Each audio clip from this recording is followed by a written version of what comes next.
Braćo i sestre, draga djeco, svima vama želim da vas pozdravim. Opet moram ponoviti dijelove mikrofona.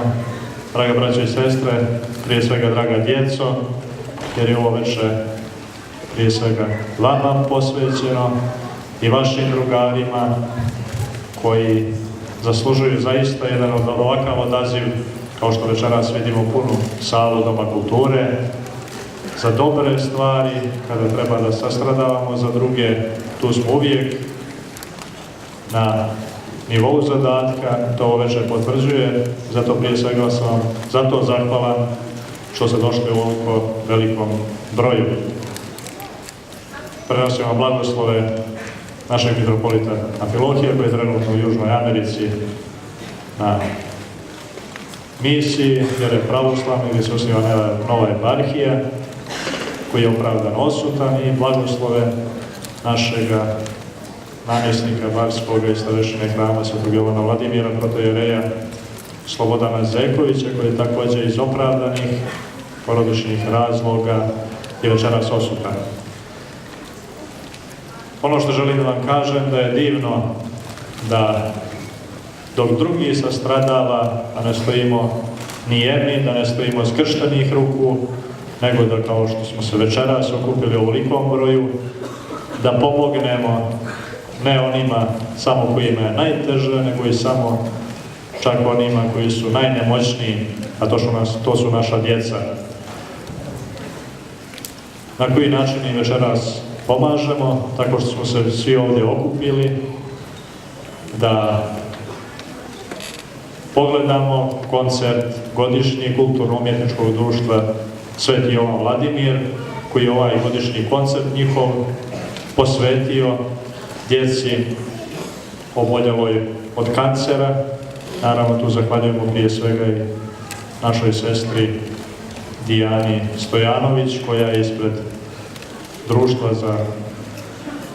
za djecu oboljelog od kancera Feniks prije svega stupila u kontakt sa Ljubicom, i ovaj godišnji koncert se posvećuje upravo djeci, ne samo njima, no svima ljudima koji imaju taj problem, jer nema porodice kod nas, a da nema u nekoj porodici taj isti problem, te bolesti koja nije novijega datuma, bolest koja postoji, tako reći, od kada je čovjeka postoji ta bolest kancera, koja sve ljude ne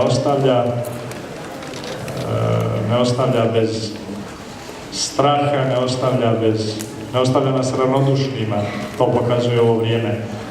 Tako da naša sestra Dijana, svoj život, njen životni primjer nam je to pokazao.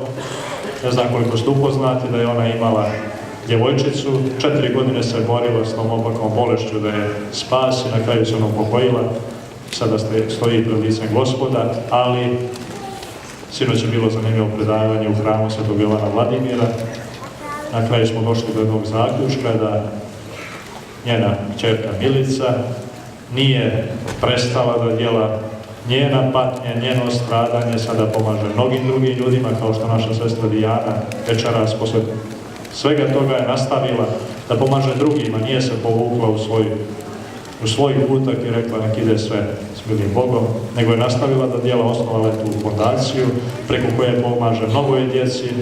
U kliničkom centru Podgorice na onkologiji su pokrenuli akciju za obnavljanje onkološkog odjeljenja za djecu i na mnoge druge načine u ličnom planu i na mnogim drugim pomažu djeci.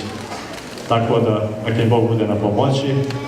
S druge strane, da zahvalimo i našem kulturnom umjetničkom društvu na čelu sa našom sestrom Ljubicom, koja je inače inicijator ovoga samoga događaja, i svim njenim članovima kulturno-umjetničkog društva, zaista koji su uspjeli večeras da napune ovu salu svim ljudima dobre volje, dobroga srca, sa dobrom namjerom, gdje se prosto više ne pita koje vjere, koje nacije, nego zaista nas veže ta istinska ljubav prema bližnjemu, ljubav prema onome koji strada, da mu se pomogne koliko može.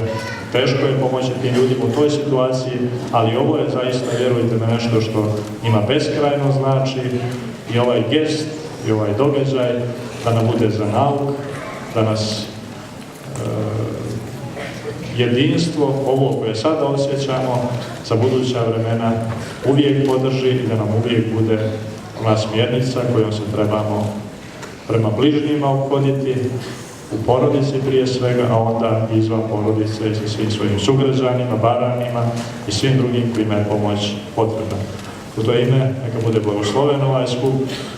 Možemo da blagoslovimo da počne izvođenje folklornih i drugih dijelova ovoga sabranja. Neka budete blagosloveni.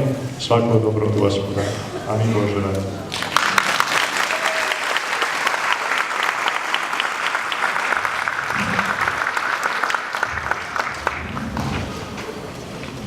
Pomaže Bog, braće i sestre.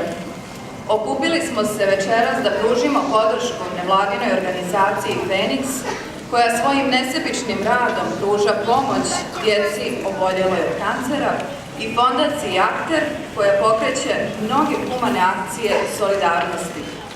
Prioriteti fondacije jesu očuvanje humanosti i ostalih univerzalnih vrijednosti kroz humanitarno-volonterske projekte.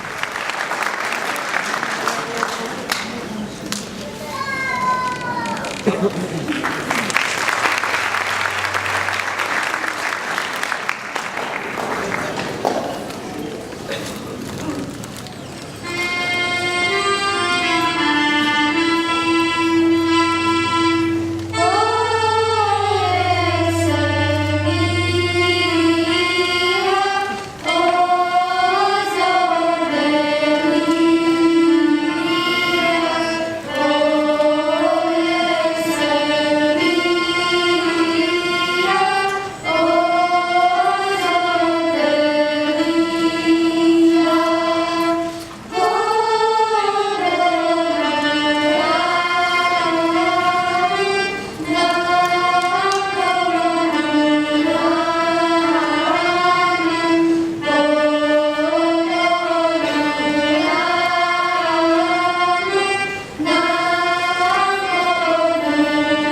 Kućuni, vazda dobrodošli, s puta s druma na bratsko veselje.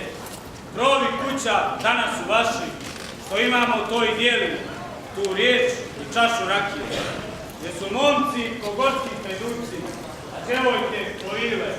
Gdje su starci ko stari barjaci, jel nam pleme složno i veselo, jel nam zemlja tvrda na granici. Dobrodošli sa svake strane, nek momci gledaju djevojke, a djevojke pogledaju momke, sve uz igru, pjesmu i veselje. Zdravica je za vas, prijatelji, sve je ovdje za vas pripremljeno. Veselite se ljučki, uzdravljeni.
našem pozivu. Posebno zahvalnost dugujemo Ekonomskoj ugostiteljskoj školi, Fakultetu za menadžment i Kulturnom centru. A sada pozivam najzaslužnije za ovo veče, prije svega Ljubicu Davidović, umetničkog rukovodioca Kulturno-umetničkog društva Crkvene Vladine,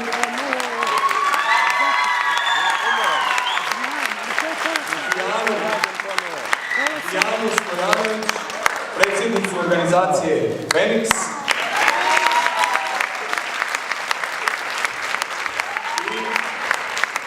i Marka Mašanovića, predstavnika fondacije Akter, da se poput vole i da se obrate prisutnima. Dobro večer.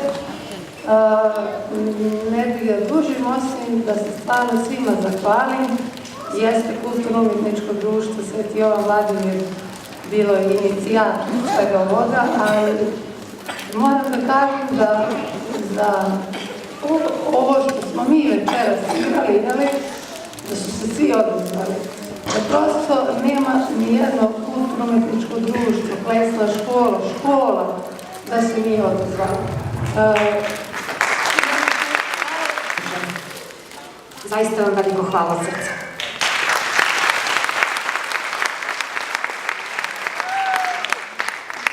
Mi u udruženju Feniks Crna Gora smo svi roditelji sa iskustvom dječjeg kancera.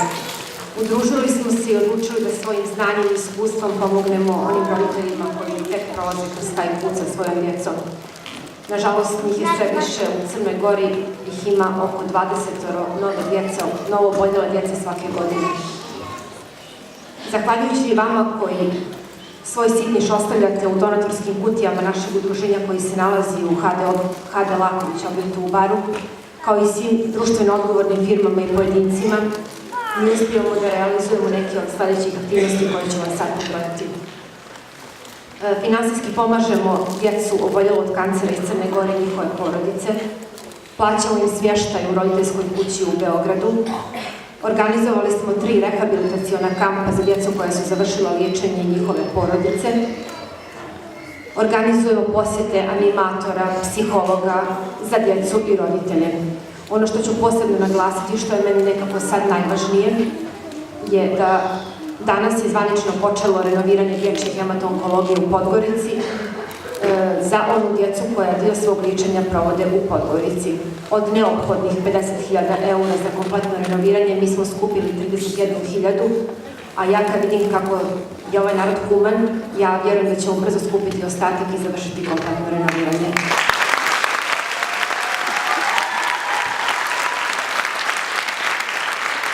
Još jednom se osjećam zahvaljujem svima vama koji ste došli večeras. Ostala sam bez teksta kada sam bilo govorila. Hvala.